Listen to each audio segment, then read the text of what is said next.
Governo, imprese, tra tensioni e tentativi di dialogo ci si avvicina alla deadline per l'approvazione della legge di bilancio e mai come in questi giorni sono evidenti le divergenze nel governo tra Lega e 5 Stelle su questioni cruciali e le ultime notizie sulla manovra generano un'alzata di scudi dal mondo produttivo. Secondo la CGIA di Mestre, l'approvazione dell'emendamento che prevede un'imposta sulle auto diesel e benzina mette a rischio 50.000 posti di lavoro solo nell'autoriparazione, facendo crollare il fatturato dei meccanici e delle trauto. Intanto, dopo la manifestazione Sì TAV contro la manovra a Torino, cui hanno partecipato 3.000 imprenditori che rappresentano il 65% del PIL nazionale, Salvini ha convocato per domenica al Viminale i leader delle 12 associazioni imprenditoriali, evidentemente per sedare malcontento delle imprese che da mesi manifestano forti preoccupazioni. Dobbiamo cercare di capire se queste scommesse che stiamo facendo, che stanno facendo, sono delle scommesse che saranno vincenti o meno, perché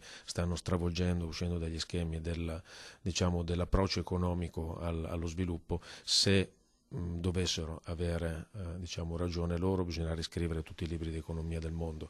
Se per caso non sarà così, dobbiamo preoccuparci seriamente. Il messaggio che diamo è assolutamente prudenza, perché rischiamo di farci veramente molto male.